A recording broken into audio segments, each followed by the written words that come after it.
Assalamualaikum warahmatullahi wabarakatuh. Sampurasun.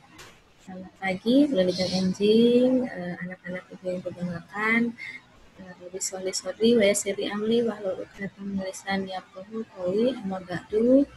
Gimana kabarnya anak hari ini? Insya Allah sehat semuanya ya. Ketemu kembali dengan pelajaran ibu di pelajaran bahasa Sunda dengan materi memahami tujuan dan manfaat dari biantara. Minggu kemarin kita sudah belajar tentang memahami teks biantara, di mana di dalam teks biantara itu terdiri dari struktur teks dan ada 3 bagian, yaitu bagian pembukaan, bagian isi, dan bagian penutup. Selain itu, kita juga sudah diskusi definisi dari biantara itu apa. Nah, biantara itu sebuah kegiatan yang melakukan penyampaian informasi kepada banyak orang dengan tujuan yang disesuaikan dengan kondisi yang ada. Biantara sendiri itu bisa dilakukan dalam kondisi resmi maupun tidak resmi.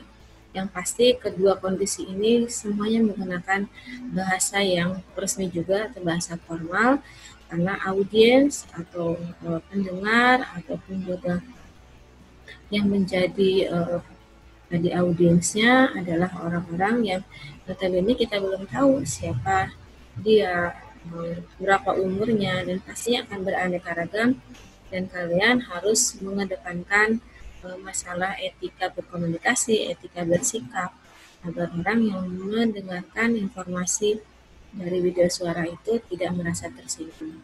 Nah, hari ini kita belajar tentang tujuan dan manfaat biantara, yang pastinya kalian sudah memahami. Ibu memberikan penjelasan agar nanti kita bisa lebih menjalankan kegiatan biantara itu sangat baik.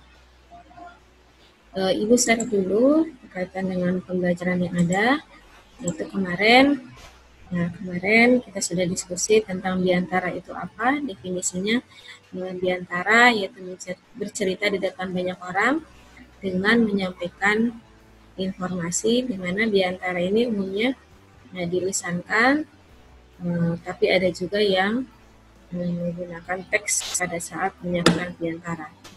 Sebelum kita melakukan biantara di depan banyak umum, ada baiknya persiapan itu kita lakukan.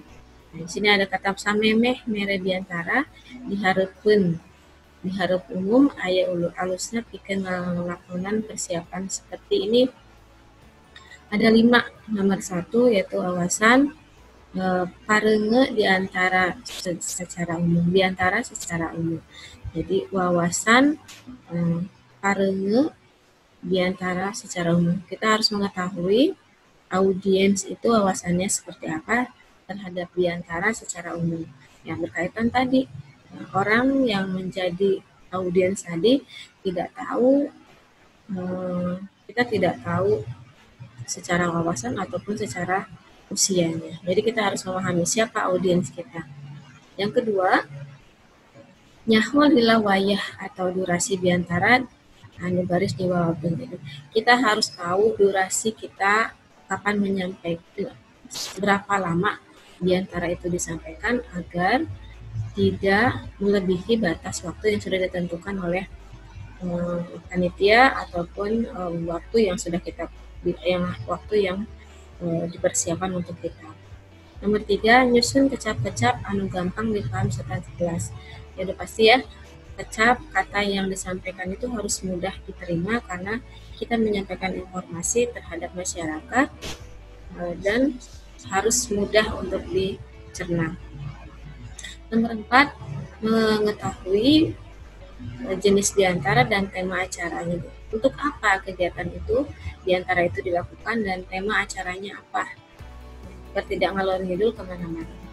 Nomor 5, menyiapkan bahan-bahan serta perlengkapan biantara. Ya, bahan-bahan yang pasti materi biantaranya, teks biantaranya, perlengkapan ya. Mungkin dari kostum yang kita gunakan harus menyesuaikan kondisi dari acara itu. Tadi sekali lagi, karena biantara juga memberikan image terhadap kita sendiri, ya, performa kita juga harus diperhatikan. Selain dari perlengkapan-perlengkapan yang lain yang mendukung dalam kegiatan Biantara tadi. Yaitu selanjutnya di sini jenis-jenis Biantara. Nah, jenis-jenis Biantara itu bisa dibedakan dari isinya katanya. Ya, Biantara pembukaan, Biantara singkat yang dibawakan oleh pembawa acara atau MC.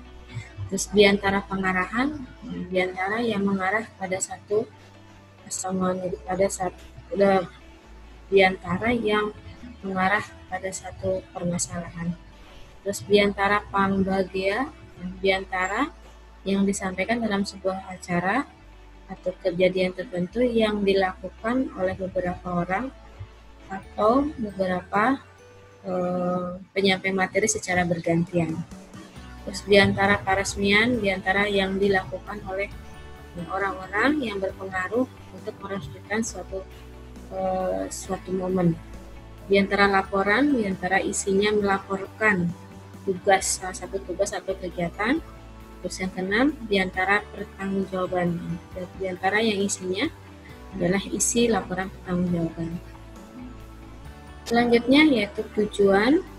Nah, ini ada satu sifat Biantara, yaitu sifatnya adalah monologis atau langsung, hanya direspon dengan ungguk itu manggut, ya, gidep itu menggelengkan kepala, keprok tepuk tangan, dan paseman mimik muka yang tadi yang siap untuk menerima informasi yang disampaikan oleh video suara dalam Biantara itu.